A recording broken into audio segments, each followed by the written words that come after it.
Nuestra sesión de clase terminó, pero los temas que yo quería terminar de tratar en la clase no los hemos podido cubrir todos. Entonces, en esta segunda parte, les presento la información a ustedes y bueno, si quieren al final de ver este video me pueden hacer comentarios o preguntas. De hecho, espero comentarios y preguntas, pero bueno. Entonces, lo último que alcanzamos a ver antes de que terminara la clase fue justamente, pues, esto que yo les decía, que nosotros especializamos el movimiento, habituamos ese movimiento y en últimas terminamos reduciéndolo. Y de allí, en ese proceso que llamamos de esquematización, es el mismo proceso que nos permite crear los sonidos del lenguaje. Entonces, como nosotros empezamos.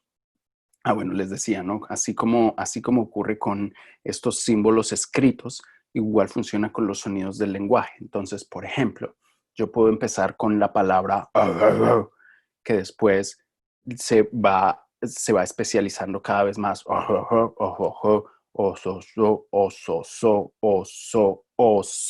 o, s, o. Y emergen esos elementos ya muy claramente distinguidos. Pero además eso sigue pasando y a medida en que nosotros seguimos usando y usando los sonidos del habla, en algunos casos vamos a terminar reduciendo todavía más y entonces hay gente que hoy por hoy no dice oso, sino dice ojo.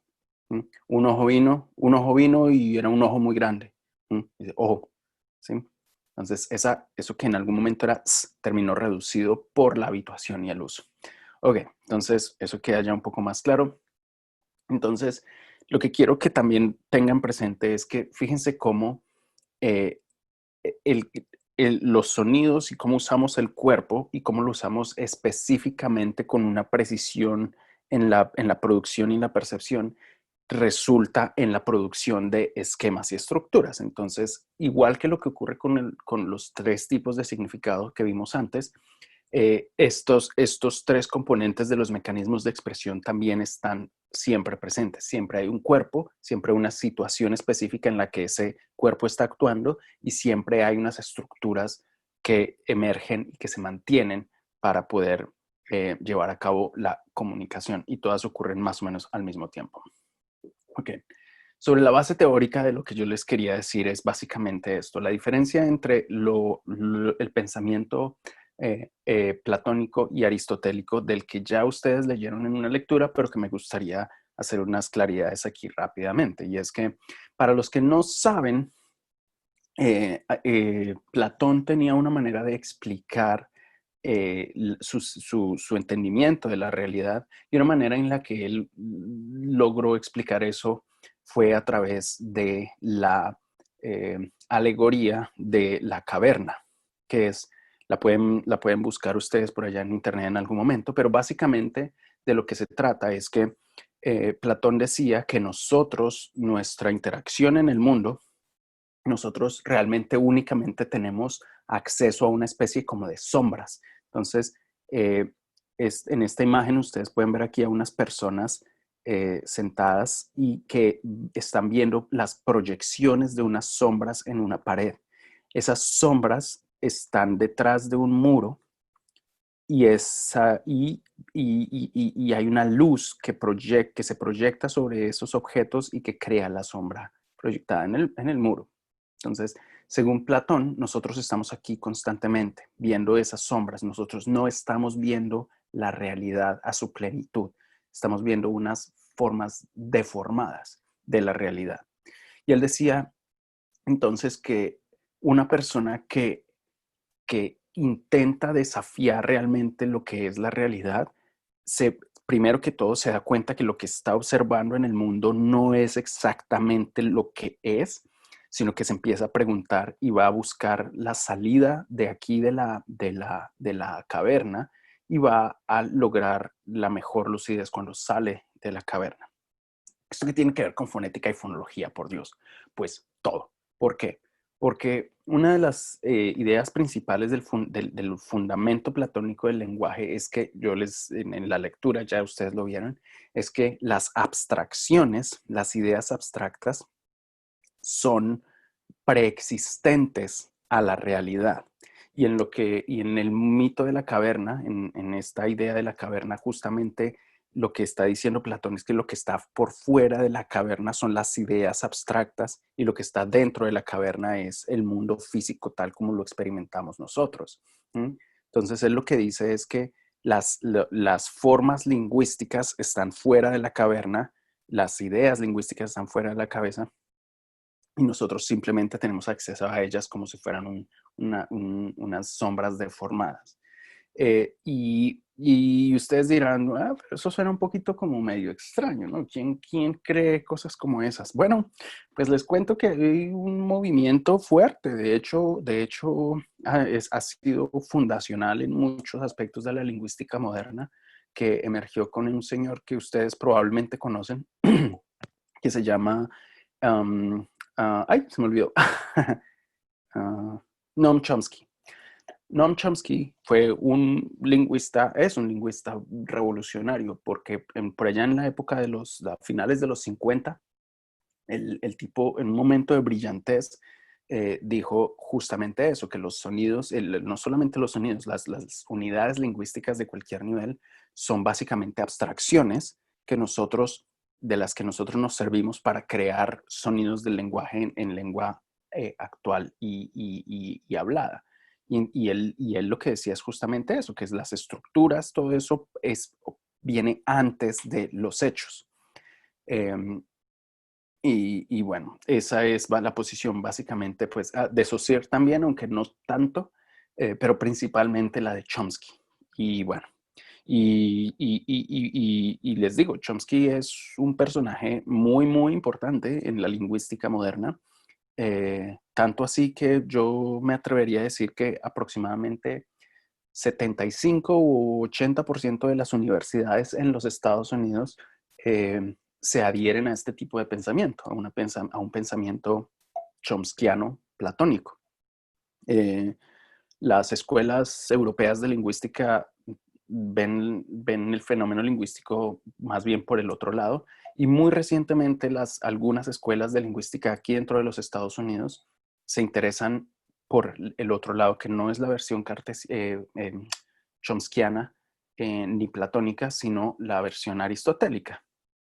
El fundamento aristotélico, como ustedes ya también vieron en la lectura, dice todo lo contrario. Dice, nosotros tenemos experiencia directa con el mundo y a partir de esa experiencia directa que nosotros tenemos, nosotros podemos en últimas extraer las formas lingüísticas abstractas. ¿De acuerdo? Eh, yo personalmente me adhiero más a esta perspectiva, aunque no es exactamente la perspectiva con la que yo me alineo mejor. Con la que yo me alineo mejor es una cosa que se llama pragmatismo, que de hecho, si mal no estoy, por aquí tengo algunas slides que les puedo compartir también, pero concentrémonos un poco en el hecho de que este fundamento aristotélico del lenguaje es de lo que habla usage-based linguistics o la lingüística basada en el uso. La lingüística cognitiva, que es básicamente lo que hacemos en este curso, lo que yo hago por lo menos como investigación es lingüística y gramática cognitiva. Eh, sí, aquí tengo algo de lo persiano. Lo persiano tiene que ver justamente con eso que yo les he estado diciendo. Eh, Tiene que ver con tres condiciones simultáneas para la construcción de la realidad. Y entonces, una de las características importantes es que cada una de las condiciones contribuye con las otras dos condiciones. Y que, um, y que de todas maneras una de las cosas interesantes es que el mundo de las palabras y el mundo de los objetos en final no son rígidos y sólidos. Nosotros estamos constantemente creando el mundo, constantemente creándolo. Quizá para nosotros eso suena un poco raro porque pensamos en cómo así, o sea, yo estoy constantemente creando una taza de café, por ejemplo. Suena extraño, pero sí, de hecho sí, constantemente, con cada interacción que ustedes tienen con un objeto, están informando mejor a su cerebro para decirle qué es, cómo funciona y qué pueden hacer con él. Entonces, en un principio, imagínense que ustedes simplemente agarran un pocillo y una taza de estas y simplemente sirve para agarrar y tomar. pero después ustedes empiezan a dar cuenta que con esto pueden hacer muchísimas otras cosas también, o que la pueden agarrar de diferentes maneras. No hay que pensar demasiado lejos para imaginarse que al principio quizá ustedes agarran así la taza, pero después la pueden agarrar así, la pueden agarrar así, y si cada vez que la agarran de una manera diferente, están accediendo al objeto de manera diferente y lo están reconstruyendo de manera diferente en su cabeza. Entonces, también de la misma manera, las unidades lingüísticas, y de hecho con más razón las unidades lingüísticas, se adaptan así, se están constantemente creándose y disolviéndose. Entonces, por ejemplo, cada vez que ustedes se enfrentan a una palabra en un contexto social, esa palabra probablemente tiene un significado muy específico en ese contexto en el que ustedes la usaron, que no es necesariamente igual a los contextos en los que se ha usado antes. Y eso quiere decir que esa nueva manera de entender esa palabra en ese contexto en particular está informando mi idea de lo que es esa palabra. Entonces, siempre estamos creando cada vez más y más los significados de los elementos con los que interactuamos en el día a día. Y siempre hay cambio, siempre están cambiando las cosas, nunca nada es 100% estable. Ahora, bueno, que otra vez, que para la manera en cómo nosotros accedemos al mundo nos hace pensar que las cosas son relativamente estables, pero la verdad es que eso no es así. Nosotros constantemente estamos cambiando todo. Los objetos decaen por sí mismos, pero también nosotros los estamos moviendo constantemente, nosotros nos estamos moviendo constantemente y entonces nuestro acceso al mundo siempre está cambiando y la manera en cómo nosotros accedemos a él siempre está cambiando. Hay veces que nosotros le prestamos mucha más atención a algunos objetos y a otros los ignoramos y de repente cuando empezamos a ponerle atención a objeto, podemos, cuando empezamos a ponerle atención a otros objetos que estábamos ignorando, empezamos a notar cosas nuevas de esos objetos. Y entonces, bueno, esa es la idea general del pragmatismo persiano y es básicamente lo que yo les voy a estar hablando el resto del curso. Es una teoría un poquito compleja para empezar, pero yo trato de hacerlo tan fácil como sea posible para cada momento. Entonces, a mí me encanta hablar de esto, así que si quieren en algún momento nos podemos sentar a tomarnos un café virtual mientras hablamos de estas cosas, porque a mí me encanta, me encanta. Y no les dé pena, de verdad, hacer preguntas y esto, de verdad. Ustedes probablemente creen que es que hacer preguntas retrasa la clase o quizá todo el mundo sabe esta pregunta y la pregunta que yo voy a hacer es un poco tonta o quizá ustedes creen que porque van a hacer esa pregunta yo me voy a poner bravo porque como así que no entiende o una cosa así. No, no, no, no, no, no. Al contrario, cada vez que tengan una pregunta es la oportunidad para que ustedes puedan aprender algo, ¿sí? Para solucionar un conflicto que tienen allá en sus esquemas de pensamiento. Y no se pueden quedar con la duda. Si tienen dudas, pregunten, pregunten. Es mejor aclarar las cosas. Es mejor que entiendan mejor. Entonces, bueno, pregunten. Eso que les quiero decir. Ok, sigamos. Ah, entonces, bueno, una de las cosas que me gusta también que imaginen es que el lenguaje es una especie como de fractal. ¿Por qué lo digo yo así? Miren esta imagen que tienen ahí enfrente. Eso que está ahí es dos métodos de representación del sonido de manera gráfica, ¿sí? Es decir, cómo hacer que el sonido, que es de un canal auditivo, se vea de manera visual. Bueno, pues hay dos opciones aquí en esta imagen. La parte de arriba que ustedes ven ahí, yo no sé si ustedes ven mi puntero. A ver, voy a poner selección puntero, voy a decir, voy a decir láser. A ver, eso. Entonces, esta parte de aquí arriba que ustedes ven aquí, eso se llama oscilograma. En inglés le llaman waveform. A ver cómo. Webform. No, esa traducción de PowerPoint no es la ideal. Ahí sí la puso, waveform. Ok, bueno, listo. No importa. El asunto es que esto se llama oscilograma. De eso vamos a hablar quizá de hecho, si no la próxima semana. No, es que es la próxima semana, ya tenemos que hablar de esto. Uy, ok. Entonces les voy a hablar qué es esto del oscilograma, pero es una manera de representación del sonido. Y el de abajo es un espectrograma. Quiero que le presten atención a la manera en cómo se representa visualmente el sonido allí, porque si ustedes se dan cuenta, esto es como cada vez que hablamos se pone aquí un turupito, luego otro turupito, otros turupitos, ¿no? Y esos turupitos son como momentos de habla, ¿sí? Y para ser quizá un poco más precisos, cada uno de estos son sílabas. Ustedes se van a dar cuenta de eso después. Esto es una sílaba, esta es otra sílaba, y hay sílabas que suenan menos fuertes que otras. ¿Sí? Y se van viendo así como turupitos. Y luego todo este turupito es una cosa y todo este turupito es una cosa. Entonces probablemente esto es una palabra, esto es otra palabra, esto es otra palabra.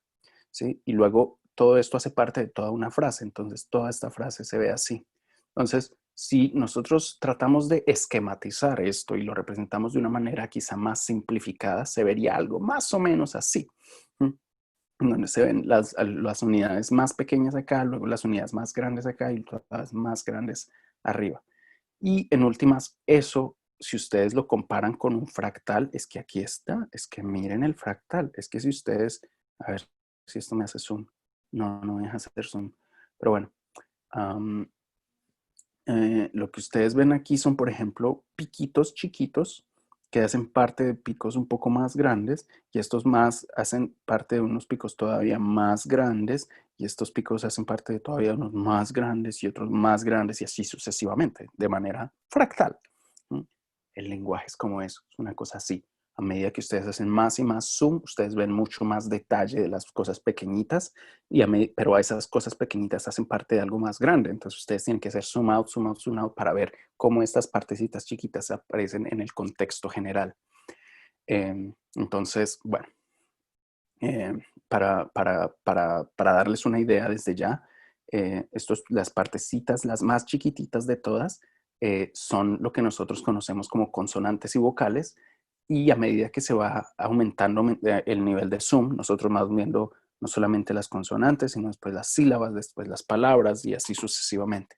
Eso yo lo tengo representado más o menos aquí así. Entonces, fíjense cómo yo tengo representados los segmentos aquí como bolitas chiquitas y esas bolitas, algunas son más grandes que otras. Vamos a ver después por qué, pero esos son pedacitos chiquitos, son consonantes y vocales.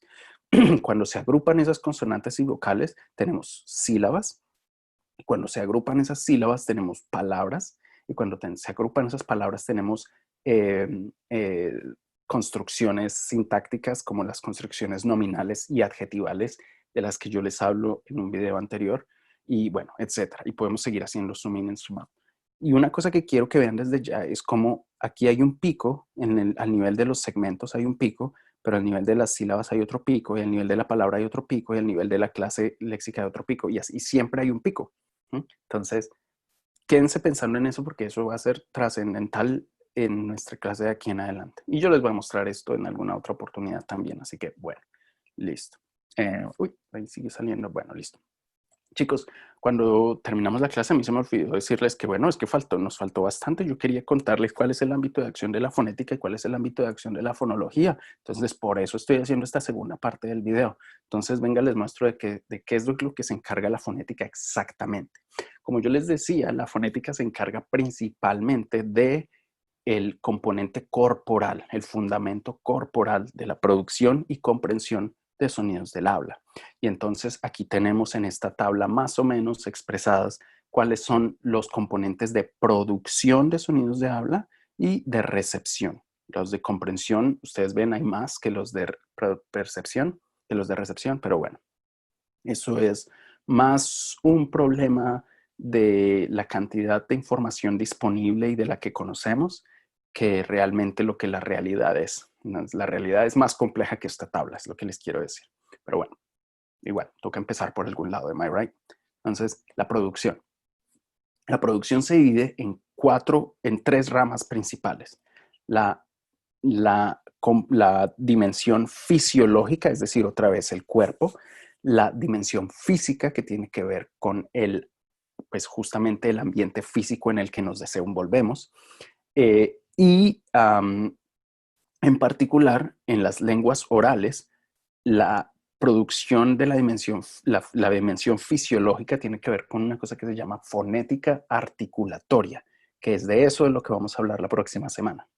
La fonética articulatoria, dicho de manera general, se encarga de estudiar las partes y las funciones del tracto vocal. Entonces, por ejemplo, los labios, los dientes, la lengua, y cómo se mueven los labios, cómo se mueve la lengua, ese tipo de cosas. De eso se encarga la fonética articulatoria. Es un fenómeno de producción. Lo siguiente es la fonética aerodinámica. La fonética aerodinámica se encarga, pues, justamente de lo que dice el nombre, del aire. El aire como fundamento del sonido. Entonces, cómo se comprime el aire, cómo fluye el aire, ese tipo de cosas. De eso también vamos a hablar la próxima semana. Después tenemos la fonética acústica, que se encarga del sonido como fenómeno físico, no solamente como la composición del aire, sino también qué significa eso de sonido y cómo se transmite sonido, cuáles son las dimensiones del sonido, cómo se transmite sonido de un lado a otro, etcétera, etcétera. Entonces, de eso, de la fonética acústica, vamos a hablar en las siguientes 2 semanas. Y por último, en cuanto a la recepción, tenemos la fonología auditiva, la fonética auditiva, que se encarga de 2 cosas al mismo tiempo, de la fisiología del oído, es decir, de las partes y las funciones de cada una de las partes del oído, pero además de cómo nosotros percibimos el sonido y cómo nuestro cerebro logra interpretar ondas de sonido y los adapta a la manera en cómo nosotros recibimos la información sensorial. Eh, entonces les digo, la próxima semana hablaremos de fonética articulatoria y de fonética aerodinámica. Y la semana que sigue vamos a hablar de fonética acústica y de fonética auditiva. Entonces, muy bien, eso ahí quedó dicho. Bueno, ahí está. Entonces, esas son las ramas de la fonética. De la fonología, lo que vamos a darnos cuenta es que la fonología se encarga principalmente ya no tanto de los mecanismos de expresión, aunque también, sino un poco más del significado que esto evoca. Y entonces nos vamos a dar cuenta que la fonología, así como la morfología, también tiene significado de los 3 tipos: conceptual, contextual, social y estructural. Entonces les voy a dar ejemplos rápidamente de cómo se ven estos 3 tipos de significado en la fonología.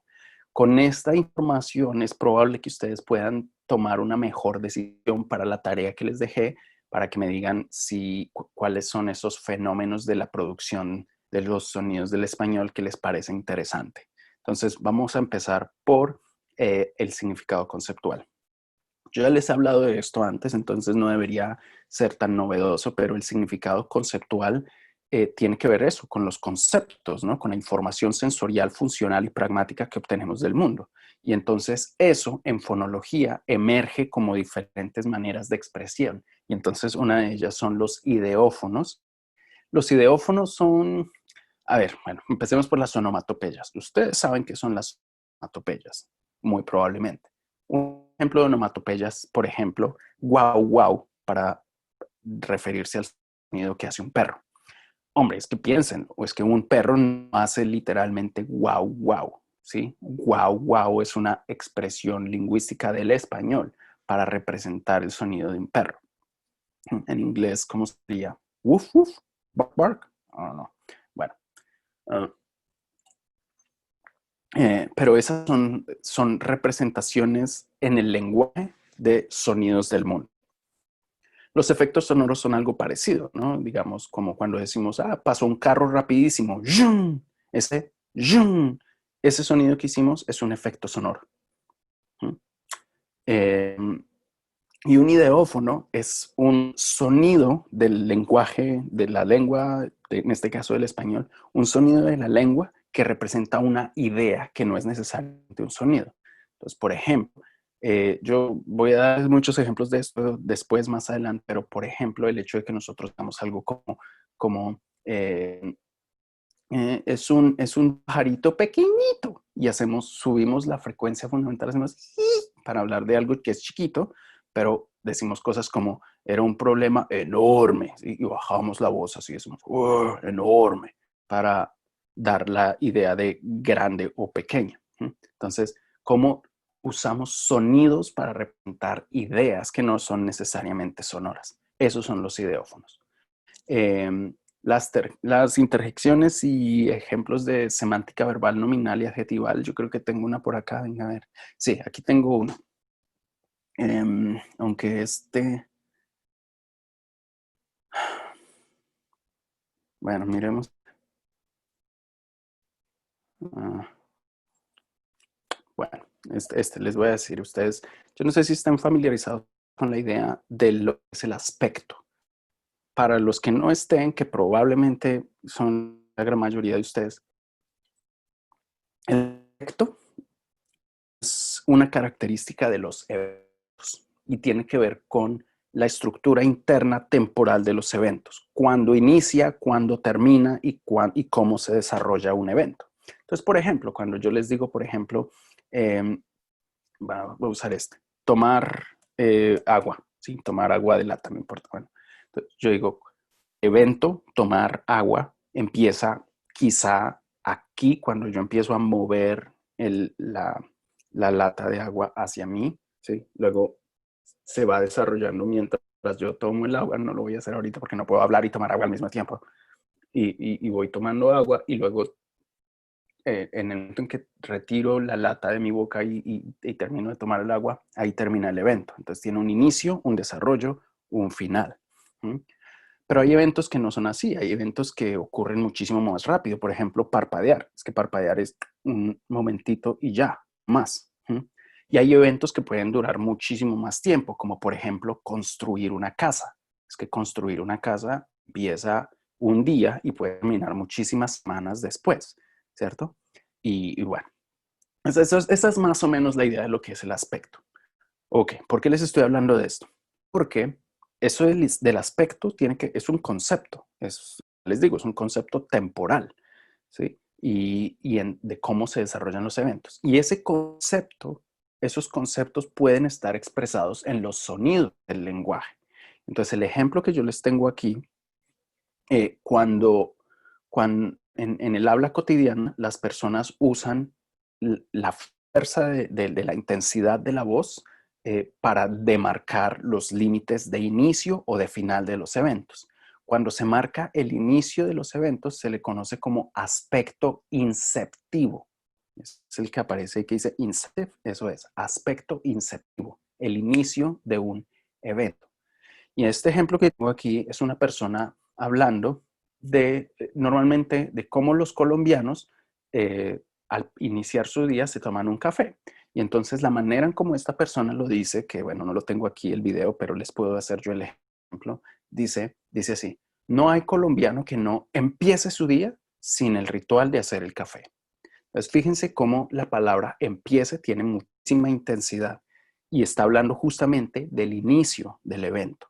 Entonces lo que está pasando aquí es que el concepto inicio del evento alinea con el sonido, la intensidad de la voz. Y entonces estamos usando los sonidos del habla para representar un concepto. ¿De acuerdo? Eso es lo que quiero que vean. Este es un ejemplo un poco partido. Este tiene que ver con la duración del evento. En este ejemplo, la duración de un evento, que de hecho se considera bastante largo y de hecho en términos técnicos a esto se le llama aspecto durativo. Eh, nosotros lo podemos expresar con el alargamiento de las palabras. Y entonces en este ejemplo, esta persona está dando instrucciones de cómo preparar el café y entonces dice algo como así. Dice algo así como, el café se prepara así como lo estamos haciendo, se hierve el agua y entonces extiende las palabras porque ese evento tiene cierta duratividad en el tiempo. ¿De acuerdo? Entonces, estamos usando los sonidos del habla para representar un concepto. El alargamiento de las vocales para representar duración de un evento. ¿Sí? Entonces, eso es significado conceptual en la fonología. Bueno, este es otro ejemplo. Ok. Significado social. El significado social tiene que ver, yo ya les hablé de esto, de cómo los sonidos que pronunciamos nos dicen de dónde es una persona. Entonces, en el ejemplo que ustedes ven aquí, que de hecho es bastante chiquitito, pero bueno, Estas son posibles pronunciaciones de la palabra, ¿cómo es que se dice? Ustedes hablan inglés mejor que yo, así que sí, pecan, que es un tipo de, pues, como de nuez, ¿no? Y fíjense las posibles pronunciaciones de eso dependiendo de la región en el mapa. Las personas que viven aquí en la zona de la costa noreste de los Estados Unidos e incluso aquí en el este también, lo dicen como, parece, ¿cuál es? Es este de aquí. Uh, pecan, creo que es, si mal no estoy. Los que sean de allá me corrigen si es cierto, ¿no? Pecan. Pero las personas que aparecen aquí en azul, que son básicamente el norte de Texas y bueno, la zona del sur de los Estados Unidos, dicen algo así como pecan. Y la gran mayoría del resto de los Estados Unidos, todo esto que está así como en rojito, dicen, ¿cómo dicen? Está difícil de pronunciar, algo así como, es que está tan chiquito. Dicen pecan o algo así. Chicos, ustedes hablan mejor inglés que yo y ustedes entienden de lo que les estoy queriendo decir. Pero bueno, es a eso a lo que me refiero. Aquí hay otro ejemplo, miren, la palabra, ¿qué es? Sí, mayonesa. Esta es extrañísima porque fíjense cómo la gente que de aquí del norte de los Estados Unidos que están aquí en rojo oscuro, dicen la palabra con 3 sílabas y dicen me, mayonnaise, mayonnaise, mayonnaise, 3 sílabas, la gente de aquí del norte, pero la gente del sur, todo el sur de hecho, casi lo dicen de una manera diferente, que es esta que según es que dicen 2 sílabas y lo pronuncian como manes, manes. Entonces, mayonnaise, manes. ¿Sí ven la diferencia? Entonces, ok. Los sonidos del lenguaje nos dicen de dónde vienen las personas en términos geográficos. Esto ya lo hemos hablado antes, se llama variación diatópica. Este es un ejemplo de significado social, pero también hay muchos otros. Recuerden, puede ser variación diatópica, diafásica, diacrónica y diastrática, o de otros tipos de grupos. Entonces, bueno, ok. Esos son unos ejemplos. Antes de seguir, el significado contextual no solamente tiene que ver con el significado social que tienen los sonidos del habla, sino también de cómo ciertos sonidos, al ser pronunciados en cierto contexto de la cadena hablada, se realizan de cierta manera o de cierta otra manera. ¿Cómo así? Les explico. Esto normalmente yo lo enseño en clases posteriores, pero les doy un ejemplo desde ya para que lo entiendan. El sonido B, ¿sí? El sonido que se escribe con la letra B de burro. B, ¿sí? A ver, la voy a poner aquí, la voy a escribir rápidamente aquí para que...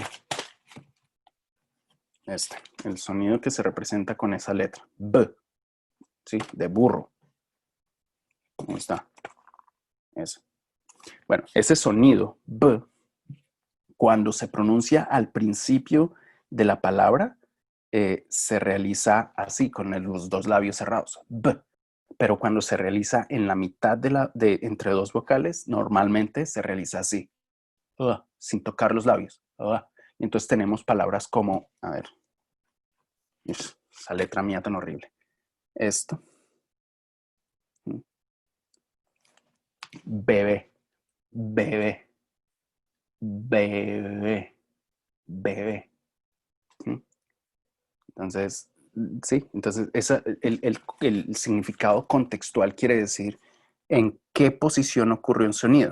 La manera en cómo yo pronuncio este sonido, la pronunciación que es, me está diciendo este sonido no es inicio de palabra, es mitad de una palabra. Y eso es importante, es decir, nosotros constantemente estamos recibiendo esta información y la clasificamos en nuestro cerebro. Es que sin pensarlo, esto es automático y lo hacemos. ¿Sí? Es una locura total, pero pues bueno, lo hacemos y es fantabuloso porque nos podemos comunicar, cosas tan extrañas. Pero bueno, del significado contextual de las unidades lingüísticas vamos a hablar muchísimo durante las siguientes semanas, cuando estemos hablando de segmentos y suprasegmentos y prosodia. Pero bueno, este es un buen momento para que empiecen a pensar en estos fenómenos. Y un recurso para que revisen más adelante en sus tiempos libres. Cuando digan, ay, yo tengo muchísimas ganas de aprender sobre fonética del español, voy a ver el video que vimos en la clase y ese tipo de cosas que yo sé que ustedes harán. Entonces, bueno, ahí lo tienen. Sigamos. Um, el significado estructural tiene que ver entonces con lo que yo les decía de poder, bueno, es que acuérdense que estructura tiene que ver con clasificación, orden y jerarquía, ¿no? Entonces, ¿qué significa eso? El hecho de saber que nosotros podemos clasificar diferentes tipos de sonidos y reconocerlos como hacen parte de la clase vocales o de la clase consonantes, ¿cierto? Entonces, eso es lo primero, clasificación de elementos, consonante vocal, sílabas, etcétera. Pero también cómo se organizan, ¿sí? Que si nosotros tenemos una secuencia de solo consonantes o de solo vocales o de consonante vocal, qué es permitido, qué no, en un momento lo llamamos fonotáctica. Entonces, bueno, y también de la jerarquía. Entonces yo les hablaba de que hay picos, ¿no? Les decía que hay unos círculos que tienen son más grandes que otros, ¿no? Estos son picos y los picos son momentos de alta sonoridad de los sonidos y eso, el hecho de que sean tan sonoros los hace más prominentes y la prominencia los hace en muchísimos casos muchísimo más importantes jerárquicamente hablando en la estructura de los sonidos del habla. Entonces, no todos los sonidos del habla son iguales. Hay unos que son más importantes que otros. Y no me refiero a importantes en el sentido de que, pues, que hay que rendirles pleitesía, ni mucho menos. No, es que son muchísimo más perceptibles para nosotros y por lo tanto les ponemos muchísima más atención que a otros. ¿De acuerdo? Es a eso a lo que me refiero que son importantes. Entonces, bueno, ok. Y bueno, ya, y esta es la tarea que tienen que hacer. Les digo, les vuelvo a decir ya porque les estaba diciendo de manera muy rápida en el momento anterior. Estas son las instrucciones. Lo que yo espero es que ustedes yo voy a hacer en UNM Learn un espacio para que ustedes escriban respuestas a estas 4 preguntas, sí, 5 preguntas de hecho. Me tienen que decir cuál es el fenómeno que observaron. Entonces ustedes pueden decir, es que yo escuché a una persona decir, llamar miren, este es un caso real. Una amiga mía alguna vez me preguntó, me dijo, ¿dónde está el fis-fis? Y yo, ¿de qué carambas me estás hablando, hombre, por Dios? Y ella me dijo, el fis-fis. Hizo este movimiento. Y yo como que, el fis-fis. Pues, ¿qué es el fis-fis? Pues el cosito ese con el que uno bota agua, ¿no? Hay agua y uno oprime un botoncito y sale un chorro de agua, ¿no? En España, en unas zonas de España le llaman fis-fis. Y fis-fis es un ideófono. Fíjense cómo suena. Fis-fis. ¿Sí? Y esa secuencia de sonidos se convirtió en la palabra que sirve para referir a este objeto. ¿Sí? Entonces, ustedes podrían decir, es que esto me pareció muy interesante porque es que yo escuché a mi amiga decir eso, como que fizz, fizz, y yo me pregunto, ¿por qué fizz? ¿Y por qué ahí y por qué no k? ¿Sí? ¿Por qué no kiss, kiss? ¿Sí? O ris, ris, porque tiene que ser fizz, fizz, ¿sí? ¿Por qué is? ¿Por qué no os? ¿Por qué no as? ¿Cierto? Bueno, etcétera. Esa es una posible manera. Otra cosa que ustedes pueden notar es, digamos, decir, es que yo escucho que muchas personas en lugar de decir, a ver, ¿qué les digo yo?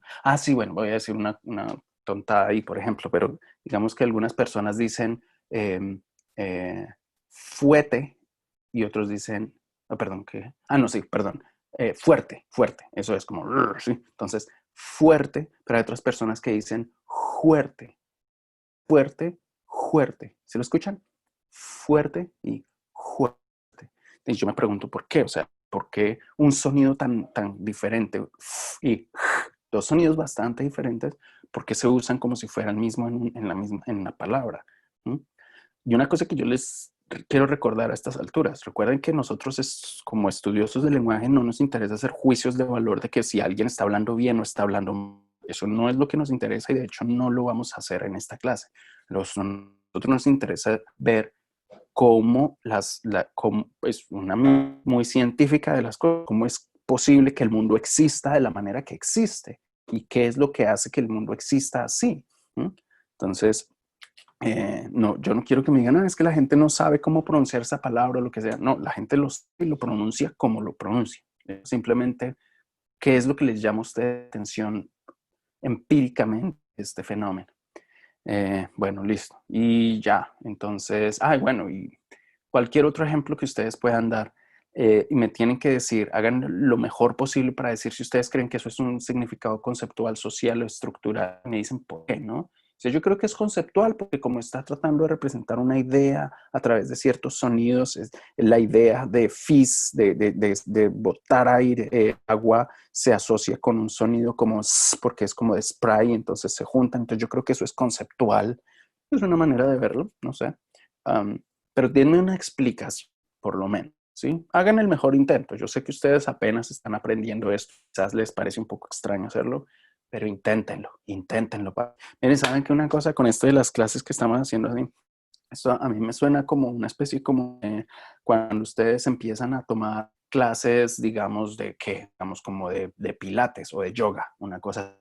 La primera vez que ustedes van es que a lo mejor se sienten medio tontos, como torpes, como que es que ponen la mano mal, como que no hacen bien la postura, como que se caen.